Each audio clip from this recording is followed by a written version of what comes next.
High guys 30 days face pack சேலஞ்சில் day 2ல் நம்ம இன்றைக்கி பார்க்க போகிறது பொட்டேட்டோ ஃபேஸ் பேக் தான் பார்க்க போகிறோம். வாங்க எப்படி செய்யலான்னு பார்க்கலாம். ஒரு உருளைக்கிழங்கு எடுத்து அதை நல்லா வாஷ் பண்ணதுக்கப்புறமா தோல்லாம் எடுத்துட்டு இந்த மாதிரி நல்லா சீவி அதுலேருந்து நம்ம அந்த ஜூஸ் எடுத்து வச்சுக்கலாம். இது வந்து 2 ஸ்பூன் வரும். இதுக்கப்புறம் இதில் 2 ஸ்பூன் தக்காளி ஜூஸ் ஆட் பண்ண போகிறோம். இது ரெண்டையும் நல்லா மிக்ஸ் பண்ணதுக்கப்புறமா இதில் 2 ஸ்பூன் அரிசி மாவு சேர்த்துக்கிறோம். அதுக்கப்புறம் இதில் 1 ஸ்பூன் தேன் சேர்த்துக்கிறோம். இது நல்லா மிக்ஸ் பண்ணதுக்கப்புறம் ஒரு பேஸ்ட்டு மாதிரி வந்துடும். இதை எடுத்து நம்ம க்ளீன் ஃபேஸில் அப்ளை பண்ணணும். இது நல்லா ஈவனாக அப்ளை பண்ணிக்கலாம். அப்புறமா கழுத்துலையும் நான் அப்ளை பண்ணிக்கிறேன்.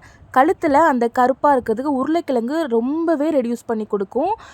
முகத்துலையுமே அங்கங்கே இருக்கிற அந்த கருமையாக இருக்கிறது, அதுக்கப்புறம் கரும்புள்ளி பரு இது எல்லாத்துக்குமே உருளைக்கிழங்கு ரொம்ப ரொம்ப யூஸ்ஃபுல்லாக இருக்கும்.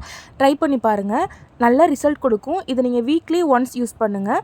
2 மந்த்லேயே உங்களுக்கு நல்ல ஒரு ரிசல்ட் கிடைக்கும். ஒரு டைம் யூஸ் பண்ணும்போதே முகத்துக்கு நல்ல ஒரு பிரைட்னஸ் கொடுக்கும். ட்ரை பண்ணி பார்த்துட்டு கமெண்ட்ல